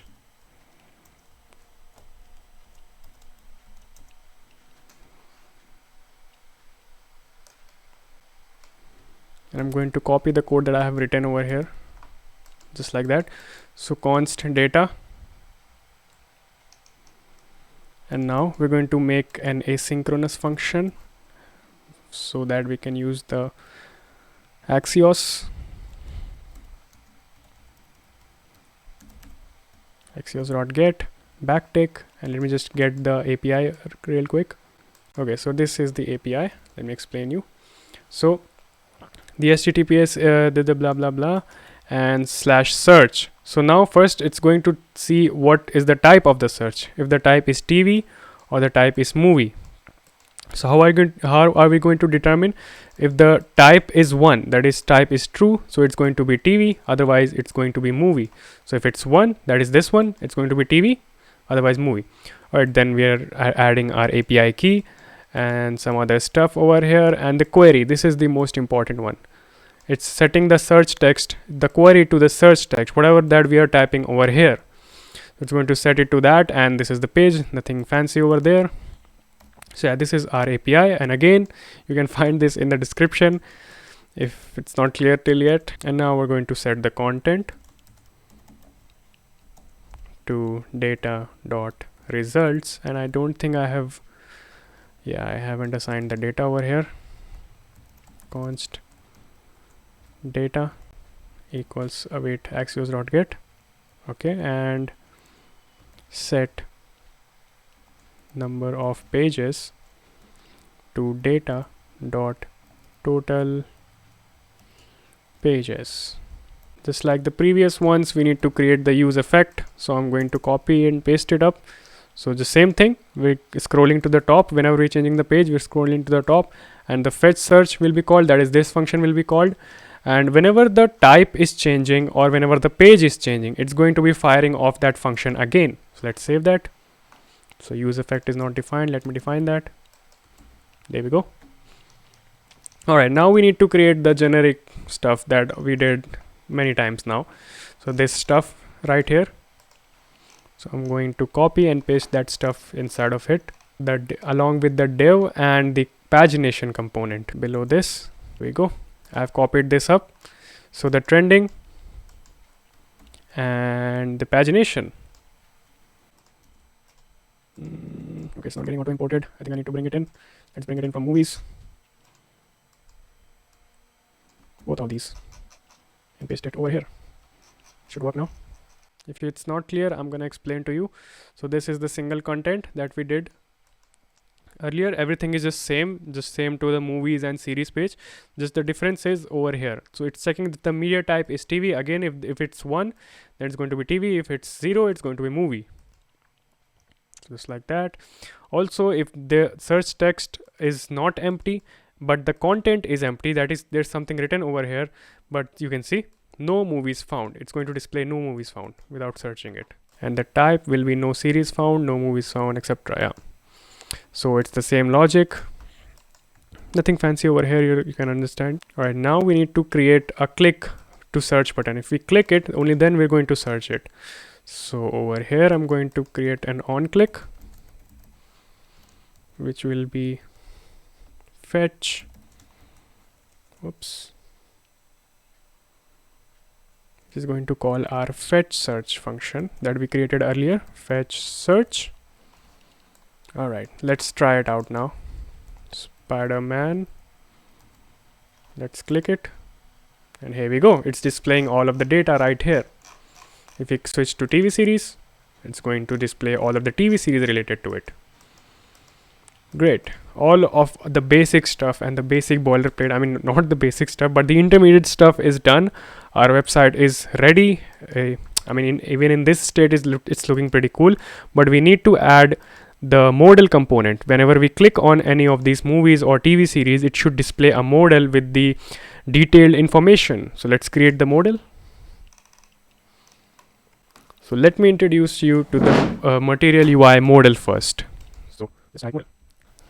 So there are multiple types of modal. One is this one, the other is React Transition Group, the other is React Spring. So what I'm going to use is React Transition Group. So let's go inside of this code and let's copy whole of this code. Whoops. Yeah, let's copy this code to be used in our project. So inside of this, I'm going to create another component called content modal. Yeah, like that. And 2 new files, content modal.js and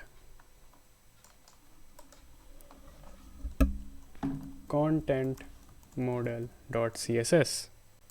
Let me check if the spelling is correct. Yep. So we're gonna paste all of the code that was just copied from the Material UI, just like that.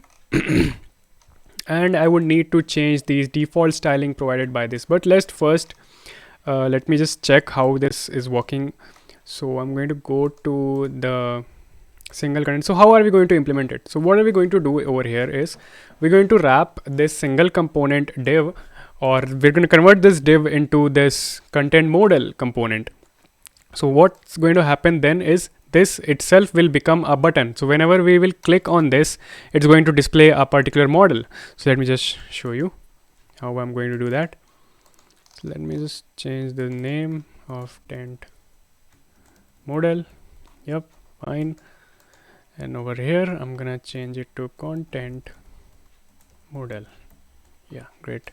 Now I'm going to take this class name. First of all, let me just auto import it. Yep, here we go. Okay, it's going to display just like that. So I'm going to take that and give it over here, the class name to over here. So inside of the button, it's going to have that particular styling. So I mean, how are we going to bring all of this stuff from here to over there? So these are all children of this content model tag. So I'm going to go over here and receive it as children, and going to write over here and type children. Save it. Okay, it's having some styling issues. I'm gonna check what's the problem over here. Okay, we'll correct it later. Let's just move on with the other things. That is, whenever we click on this, it should display not like this model, it should display a darker model. So let me just correct few of the stylings over here. So all of these are correct. And inside of the paper, I need to add a few stylings such as width. Let me just copy and paste it. So these are not very important. It's just basic structure of the model that we're going to change. You can see now the model looks like this, just like that. Over here, I'm going to send the media type. That is, what is the media? If we're clicking on is it a movie or a TV show? So we're going to send that and the ID of that particular, the content, because we're going to use this ID to fetch all of the other details of that content. So we have sent that as well. Let's go to content model again and receive it over here, just like that, yeah. Okay, so now we're going to fetch the data from the API. So let's create another function over here, fetch data, and again it's going to be an async function because we're going to fetch the data from the API. Await axios.get. So let's add the API over here. This API will also be linked in the description. So this is the API, api@moviedb.org. So we're going to specify what is it, is it the TV or the movie, and the ID of that particular content, and everything is the same. So what's this? Okay, Axios is not defined. Now it is. Yes, cool. Let's just structure this data inside of this. So I guess I'm gonna remove this up. And let's start. First of all, I'm going to create a state for the content, storing our content just like every time. Also, as you might remember, we need this one as well, the button. So for that one, we also need to call another API to get the video data of the particular ID, content. Use state. So I'm going to give another video. Right, so these two. So let's just, while we are at it, I'm going to create another function which is going to be called fetch video, and the API will be this one, this API. This is the API / media type, that is it's TV or it's a movie, and / videos ? And just give the API key. Now it's going to fetch the video. Now let's set the state. So set content with the data. In this case, it's only going to be the data, and set video to data.results. It's actually pretty deep inside of the data. So it's results, and the first result, if it exists, then key. Let me just show you what I'm talking about. So log the data. Okay, use state is not defined. Here we go. Yeah, let's go over here to the inspect. Wait a minute, there's something wrong. Find DOM node is deprecated in strict mode. Okay, it's deprecated in the strict mode, then we're going to remove the strict mode. So let's come over here, remove this strict mode tag in the index CSS. Now this error should go away. Yes, fine. So if I click on that, okay, nothing's happening because obviously we haven't called that function yet. So we're going to go inside of use effect and call both of these functions, fetch video and fetch data. So fetch data first and then fetch video. Let's see. Use effect is not defined. Okay, let's define that. Here we go. You can see we just fetched the data part, I mean the video part. So if you go inside of this, and the results has the array. So inside of the results array, you can see there are different links for the particular thing. So we just need any one of those. So just we're going to take the key part of this thing. So whenever you type youtube.com/watch ? I think something like that, and then you append this particular ID in front of that. So it's going to take it to that video. I'll show you what I mean. Let's just start creating it first. So inside of this classes.paperDiv, a div with the class name of content model. Image tag, first of all, as you can see, there's first an image, then the title, subtitle, description, and carousel, and the button.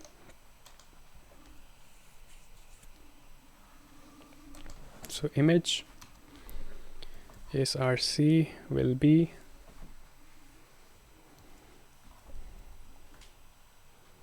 first of all, let's check if there's any poster path over here or not.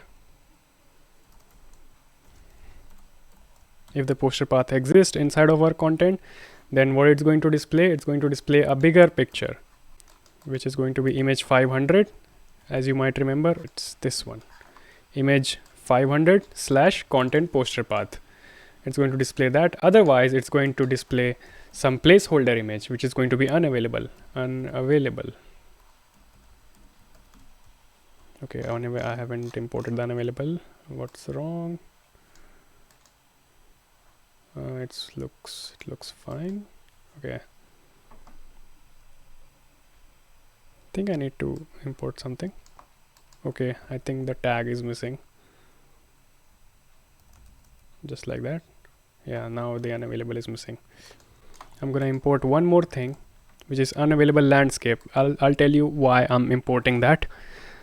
Oops, let's refresh. Cannot read properties poster path. Have I used a wrong spelling?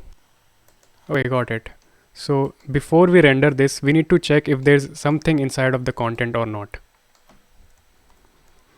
So content, and so if there's something inside of content, only then this will be rendered. You can see, here we go. The image is being rendered over here. I think I need to give this a class name of content portrait. Now why I'm giving it the content portrait, because whenever we gonna make the screen bigger, it's going to be converted into the landscape mode. So when the screen is smaller, currently it's in the portrait mode. So that's why content_portrait. Alright, let's give it an alt tag. So content.name or content.title, according to whatever the piece of content is, if it's a TV series or it's a movie. Now this is going to be the content portrait. For another one, I'm going to create a content landscape, just like this. It's going to be absolutely same, just a different styling. And we're going to use, instead of poster path, we're going to use backdrop path, because that will be the landscape version. So let me just hide the portrait mode for now. As you can see, yeah, this is how the backdrop path appears. All right, now we're going to add the title for the particular movie or the TV series. So I'm going to create another div over here. The class name of content model about. All right, so inside of this, let's create a span tag, the class name of content model title. Just like that. Inside of it, I'm going to give the title. Let me bring some code in and I'll explain you what I've just done over here. What's happening over here is I'm printing the content name or the content title according to the if it's TV or it's the movie. And after that, inside of this bracket, I'm going to display the date of which it was released. So inside of this, content.first air date or content.release date, if they both doesn't exist, it's going to display these dashes over here. And also from the full date, I'm just extracting the year. So substring 0 to 4 is going to extract whole of the year. All right, so there's that. Below that, I need to create the tagline. So let's bring that in. This tagline. What's the tagline? Yep, the tagline is the about the movie, a little snippet about the movie. If I click on any other movie, chase something real. Yeah, just like that. Now I need to bring the content description. Let's bring the content description over here. Here's the content description. Now it currently looks it's a lot messy, but it's going to get better. So after that, we need to create a carousel div, for which I'm going to just left an empty div over here. And after that, we need to create the button. So let's bring the button in. This is the button. So variant will be contained and the start icon will be the YouTube icon, which I need to import, which I'm gonna import right now.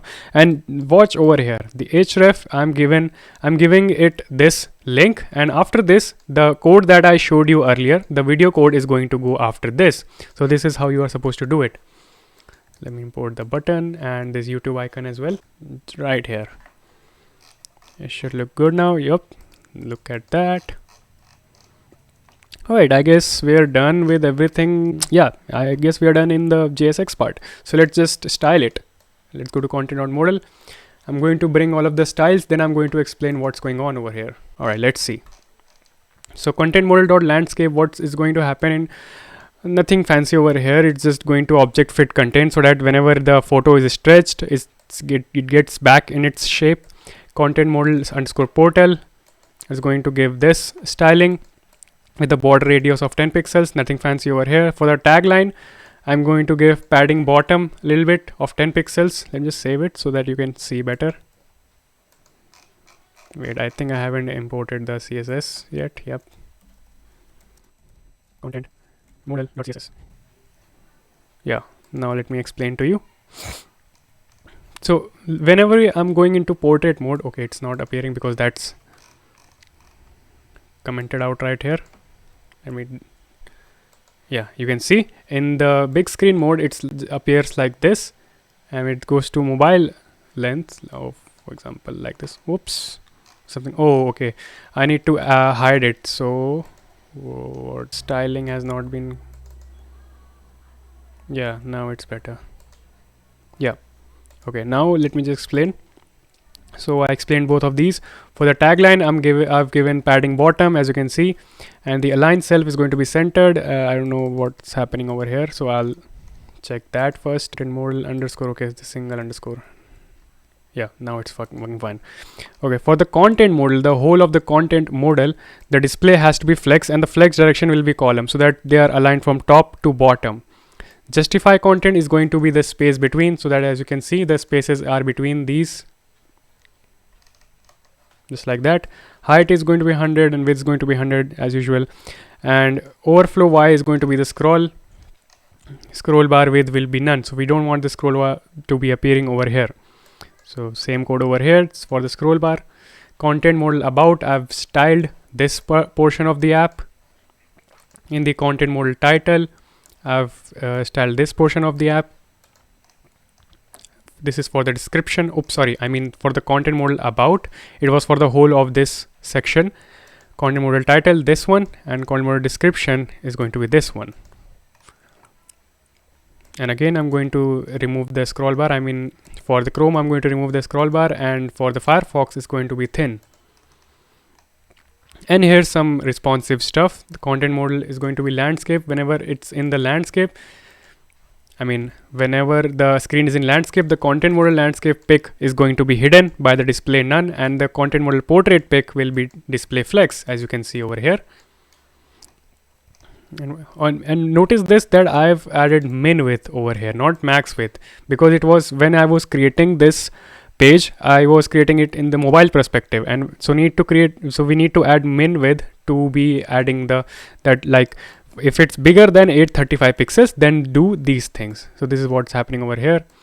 So again, some generic styling to make it responsive. You can just check it out over here. Yeah, just like that. So here we go. I hope it's working. Watch the trailer. Yes, the trailer is working fine. Great. Now what do we need to do? We need to create the carousel for this particular component. So creating the carousel, oops, first let me check why is this appearing like that. Oh, okay, I get it, because I have to remove the button and add the div over here.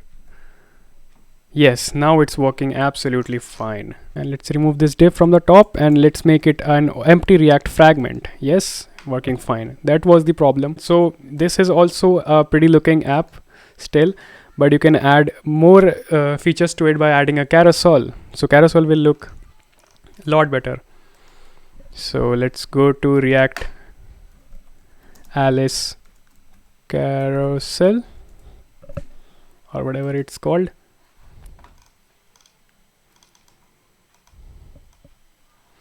So first of all, we need to create a component for this carousel. Let me just check it out first. As you can see, the carousel works just like that, and it has some properties. We need to get some styles and etc imported. First of all, we need to install it by typing this. So let's install it, and also we need to import the CSS into our index.css. So let's copy that and index.css right here. Just import it so that the Alice carousel works. Now for users, they've given this a piece of code, so we're going to copy it from here. So let's just allow this to get installed first. All right, here we go. The Alice carousel has successfully installed. Now let's go back to over here. Okay, I think we need to restart the app. We're going to create another component over here for our carousel. .js. Oops, sorry, not this one. This is going to be the just folder. The file will be called .js.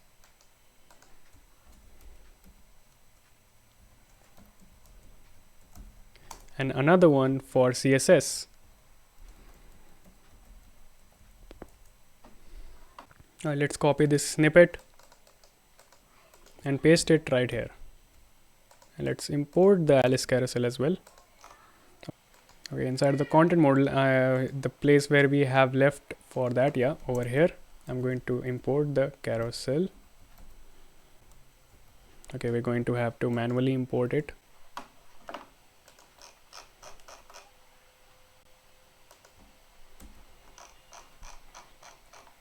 Just like over here. Yes, the carousel from /carousel/carousel. Oh, okay, sorry, I need to create it inside of the content model.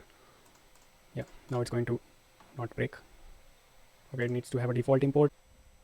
Export, oops, export, default. Carousel. Right, it's okay right now. Okay, go. So we don't want these three buttons and not even this arrows down here, if you can see. Also, there's no items appearing over here because we need to configure that. Also, these are the items where we need to add them. So just what we will need to send from that place to over here is media type and ID. So again, just like earlier, media type equals media type, also the ID, just like that. Let's go back to our carousel. Let's remove them. Let me just check if I save or not. Yeah, I'm going to receive media type and ID over here, and I'm going to fetch it again just like earlier. So this API will also be available in the description. So what's happening over here is I'm setting the media type like movie or TV show, and then I'm giving it the ID so that it can give me the credits of that particular TV show. What's that? Set credits. Okay. I haven't defined set credits. Use state.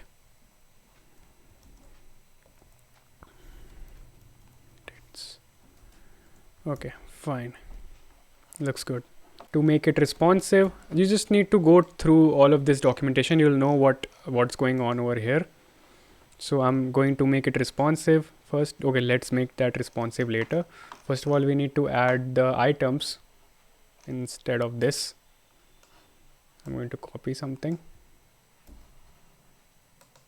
Okay, so this needs to be inside of here.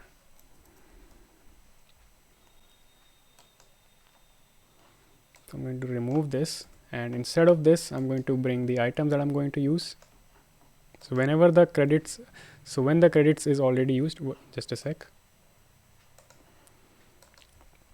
So when the credits is populated, what's going to happen? We're going to map through these credits, and each of the carousel items is going to be displayed over here. So I'm going to display the image and the name of that particular character.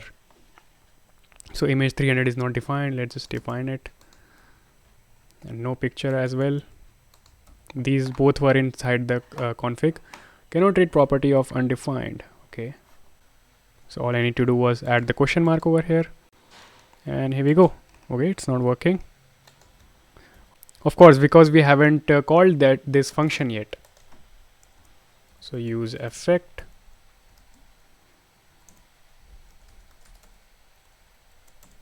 So fetch credits.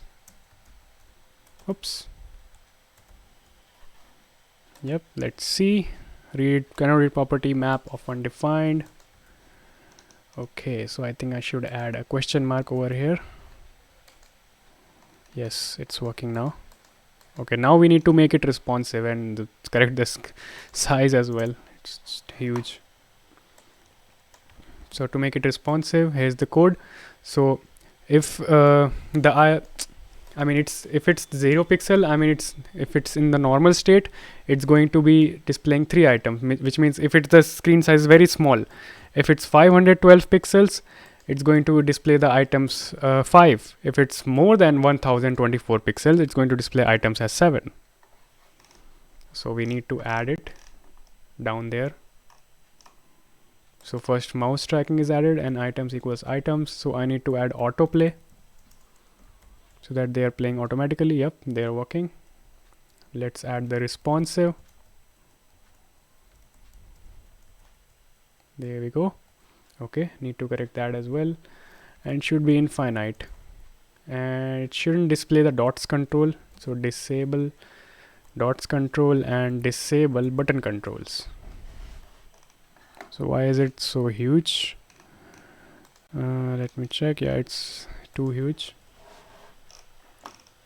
Okay, let's give these few stylings.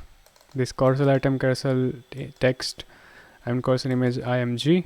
Let me see if the CSS has been, no, it hasn't been imported. Import carousel.css.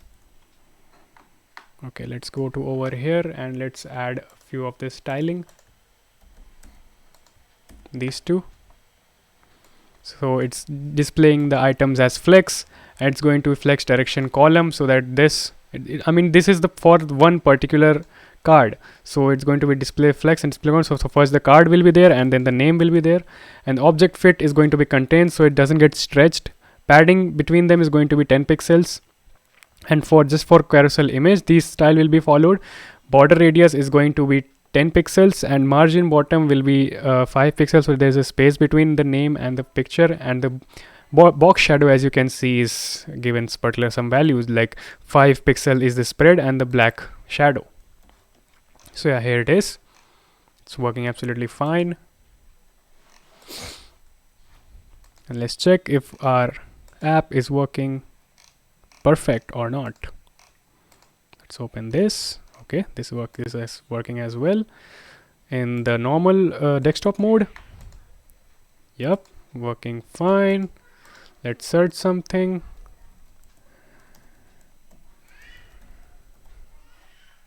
Let me search it. There we go. It's working absolutely fine. Now, if you want to deploy your app just like I have done over here, what you need to do is you need to go to netlify.com and just create your account in this website. After you have created your account and are logged in, you can see there's a button called New Site from Git. So you need to push your website to your GitHub. For example, I have done right here. Over here, as you see, this is my GitHub repository. I have pushed all of the code into the GitHub. Then you need to go over here and click on New Site from Git. As you can see, I've already deployed this site over here, but I'm going to show you how you can do it. So you click on New Site from Git and just click on GitHub. And then it's going to ask you to log in. In my case, it was already logged in. So now then you need to select your app. For example, in my case, this is React Entertainment Hub. So after you have selected your app, just give your build command over here. Either it can be yarn build or npm run build. And just click on the deploy site and your site will be successfully deployed, and you can share the link of this site to your friends and family. Now, if you want to make this app a progressive web app like I have done right here, you can see there's an install button right here. The progressive web app can allow your app to be installed in your phone. So if you want to learn how you can make a progressive web app, just watch this video. Click on the I button above to watch that video. And so there's our app, and thank you all for watching this video. If you liked this particular video, just give it a huge fat thumbs up, press the like button down below and subscribe to the channel and press that notification bell so you don't miss any future videos. So thank you all for watching, and I'll see you in the next video. Goodbye.